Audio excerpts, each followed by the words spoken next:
Bueno, muchas gracias a todas y todos los comunicadores presentes. En la mañana de hoy, el propósito de esta rueda de prensa en la cual me acompaña mi compañero en la defensa de derechos humanos y también en las labores del Congreso, excongresista, defensor de derechos humanos, Alirio Uribe. El propósito, decía, de esta rueda de prensa es formalizar ante el Congreso de la República la presentación de una iniciativa que creemos es imperativa y se trata de tipificar en el Código Penal colombiano lo que hemos denominado los crímenes contra la paz. Es decir, y aquí introduzco una primera diferencia importante, no hago referencia a cualquier clase de críticas o de oposición o de deliberación que impugne un acuerdo de paz, porque la oposición a un acuerdo de paz y a un proceso, si se da por vías legales, es perfectamente legítima. Me refiero a los ataques criminales que se han presentado, en particular en estos años, contra el acuerdo de paz, contra el proceso de paz y contra quienes han y hemos venido jugando un papel en ese proceso. Entonces hago esa diferencia claramente para que no se diga que estamos censurando o intentando de alguna manera restringir el debate público y democrático sobre la paz, que es, repito, perfectamente legítimo.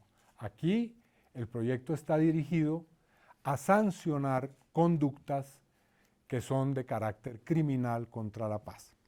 Muy bien, hay que recordar que aquí ya hay un antecedente importante. En el año 2017 el Congreso sancionó una reforma constitucional, el Acto Legislativo 02 de 2017, en el desarrollo de la implementación del acuerdo, que decía que hay un deber estatal para implementar el acuerdo. Ese acto legislativo dice que todos los funcionarios y servidores públicos del Estado tenemos la obligación de buena fe implementar el acuerdo de paz. Este gobierno ha sido totalmente desobligante y desconocedor de esa norma constitucional. Ha menospreciado, despreciado e intentado debilitar, incluso destruir el acuerdo de paz y el proceso de paz. Pero más allá de eso, repito, más allá de la no implementación del acuerdo, en estos años hemos visto conductas y acciones de carácter criminal contra el acuerdo y me voy a referir a 5 casos de ese tipo de conductas. La primera de ellas, por supuesto, tiene que ver con los homicidios y agresiones contra los excombatientes. Ustedes saben, vamos ya por más de 300 personas que dejaron las armas, que firmaron el acuerdo de paz y que se han intentado reincorporar, que han sido asesinadas en todo el país. Además, como si eso fuera poco, ha habido atentados. Hemos registrado en Bogotá hace algunos días un atentado criminal con una bomba contra uno de los lugares en donde se realiza un proceso, un proyecto productivo de reincorporación. 2 de los espacios territoriales de reincorporación llamados ETCR han tenido que ser reubicados y ha habido un desplazamiento de quienes estaban en esos ETCR. En fin, un conjunto de acciones criminales contra los firmantes de la paz, que llevaron hace pocos días a que la Corte Constitucional emitiera la sentencia SU 020-2022, con ponencia de la magistrada Cristina Pardo, en el cual la Corte Constitucional declaró, y cito a la Corte, el estado de cosas inconstitucional por el bajo nivel de cumplimiento en la implementación del componente garantías de seguridad a favor de la población signataria del Acuerdo Final de Paz en procesos de reincorporación a la vida civil de sus familias y de quienes integran el nuevo partido político Comunes. La Corte a propósito de esta sentencia, entre las órdenes que emitió, le pidió al Congreso de la República que a la mayor brevedad posible adopte leyes favorables a la implementación del acuerdo y haga realidad la implementación integral de sus compromisos como parte del Estado con el acuerdo de paz. Así que esta iniciativa que presentamos es ya un cumplimiento de esa sentencia de la Corte Constitucional.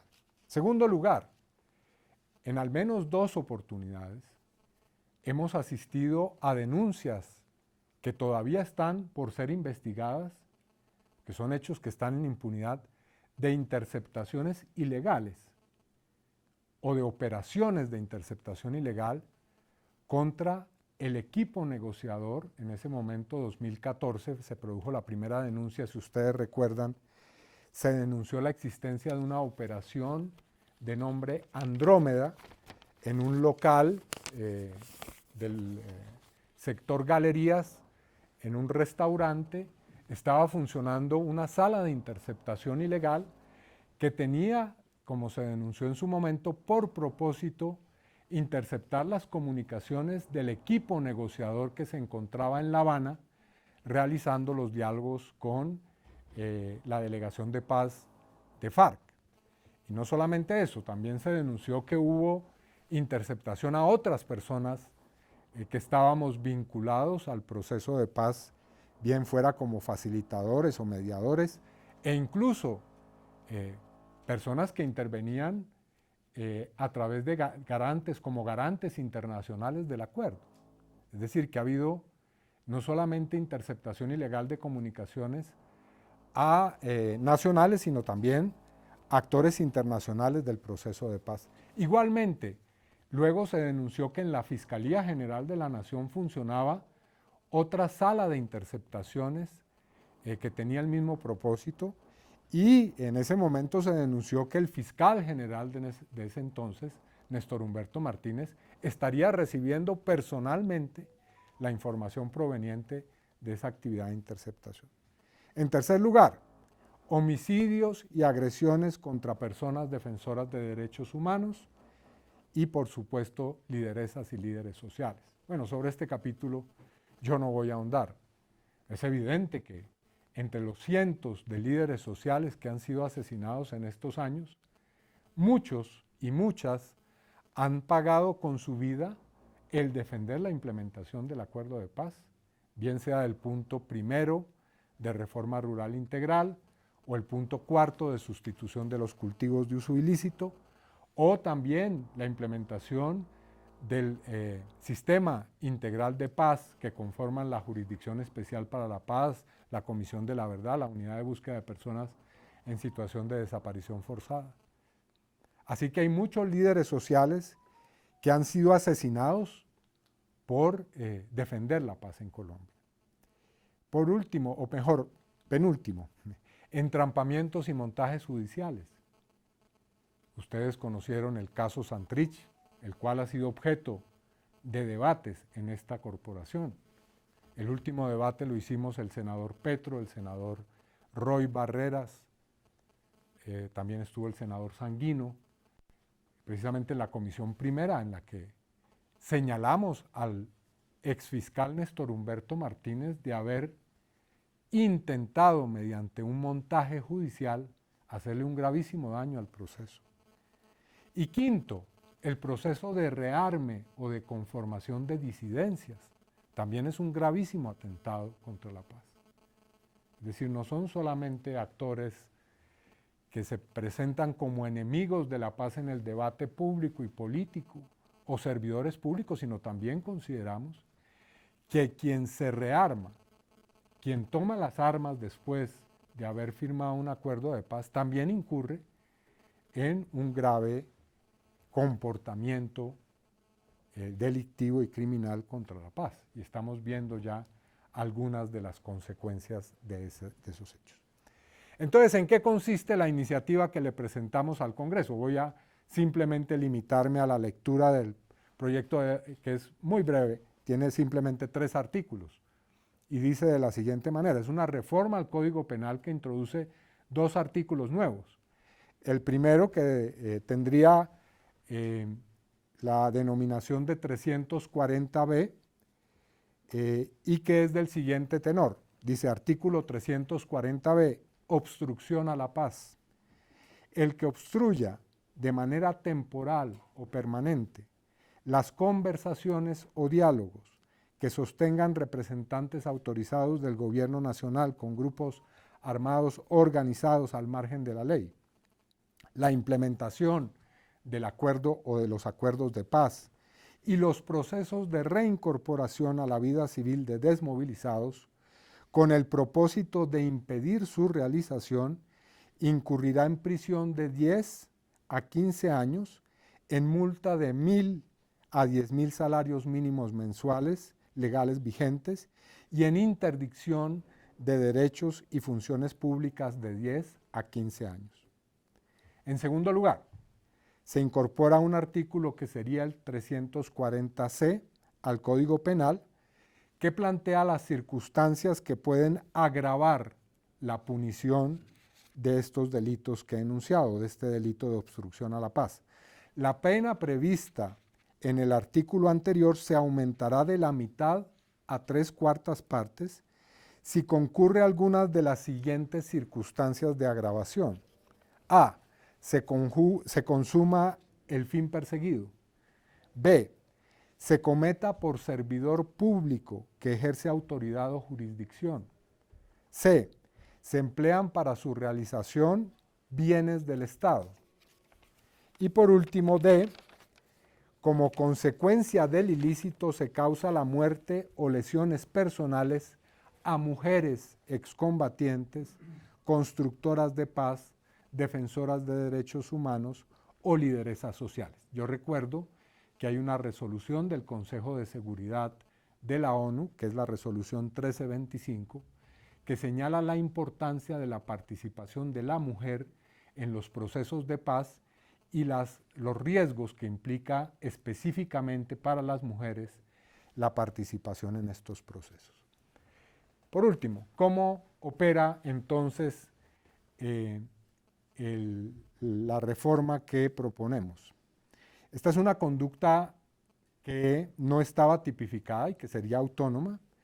En el momento en que se presente, se definirá si entra en concurso con otros delitos. Por ejemplo, voy a, ejemplarizar lo que estamos diciendo. Si se asesina a una lideresa social, es obvio que a la persona que comete el delito se le imputa el homicidio, por supuesto, pero además se le imputa el obstruir la paz y, en este caso, si es un servidor público el que comete el hecho, la pena podría ser superior y también el hecho de que sea una mujer lideresa social. Es decir, hay una sumatoria de los delitos, la pena no puede ser más alta o superior a la mayor prevista en el Código Penal, en este caso el homicidio, pero obviamente hay una acumulación de delitos en este caso. Yo cerraría esta presentación diciendo que es imperativo que la sociedad colombiana entre a valorar, a preservar y a respetar los esfuerzos que hay y que se han hecho por la paz en Colombia.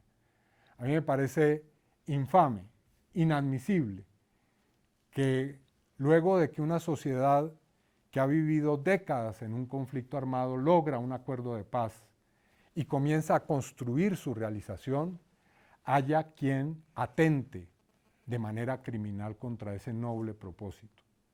Así que es fundamental, no solamente como herramienta punitiva, sino como herramienta que plasma la majestad del artículo 22 de la Constitución, que es el deber, el derecho y el deber a la paz, pues la adopción de esta norma que estamos presentando hoy y que es un desarrollo del derecho internacional, yo quiero decir. En el Estatuto de Roma, que es la norma que rige la Corte Penal Internacional, si ustedes lo recuerdan, existe el crimen de agresión contra la paz, que sanciona como uno de los delitos graves contra la humanidad cualquier atentado que se cometa por parte de un jefe de Estado o un responsable político contra la construcción de la paz o contra el orden pacífico de las relaciones internacionales. Simplemente dejo ahí la presentación general del proyecto y entonces invito a Lirio a que haga también sus comentarios. Te propongo que cambiemos de lugar. Gregorio, gracias. Gracias. Muy amable, ¿oyes? Claro que sí. Bueno, buenos días. Primero que todo, pues felicitar al senador Iván Cepeda por esta iniciativa.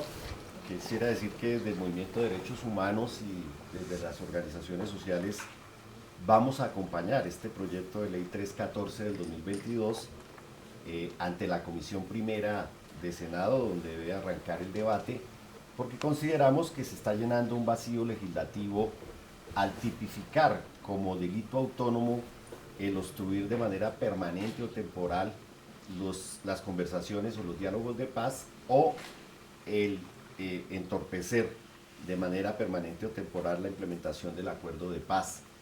Yo creo que esta reforma al artículo 340 del Código Penal es muy importante porque ayuda a prevenir conductas que sin duda se han cometido en los procesos de paz que se han vivido en Colombia y que no había pues un instrumento legal para preservar el derecho constitucional, que es un derecho deber, que es la paz, como derecho superior.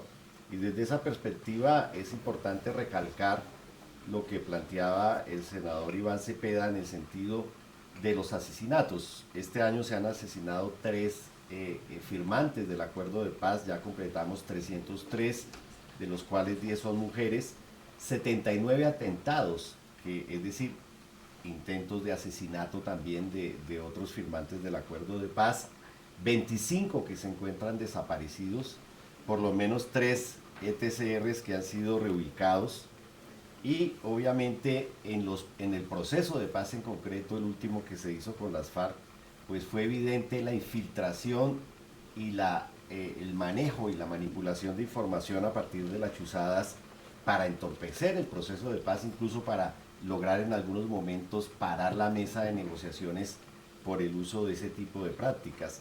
Y estamos viendo hoy también cómo en Arauca, que está profundizado hoy el conflicto, de manera inexplicable aparecen disidencias de las FARC con uniformes del ejército y con brazaletes de las disidencias. Y creo que ahí también pueden haber alianzas entre el Estado y este tipo de grupos armados para entorpecer posibilidades de diálogos, incluso para empañar el escenario electoral.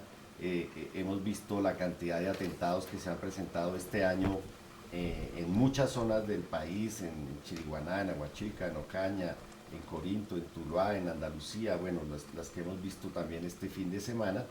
Y todo esto pone de presente la necesidad de preservar la paz. Las masacres, este año llevamos 17 masacres, el año pasado fueron 98, y creo que esto es consecuencia precisamente de la obstrucción a la paz. No solamente la imposibilidad de diálogos con el ELN, sino también la no implementación del acuerdo, que hace que hoy se haya disparado y se haya arreciado el conflicto en el país. Entonces saludamos este proyecto de ley e insisto, lo vamos a acompañar como sociedad civil, como defensores de derechos humanos, como organizaciones y también como organizaciones políticas, porque la paz total tiene que seguir siendo una de las metas estratégicas y naturales de este país. Muchas gracias. Gracias, Lirio. Muy bien, ¿algún tipo de comentario, pregunta, duda sobre el acuerdo? Sobre el proyecto. Si no, les agradecemos mucho su presencia. Muy bien, muy amables, gracias. Bueno, manito. No, esto será para nuestro gobierno, por supuesto.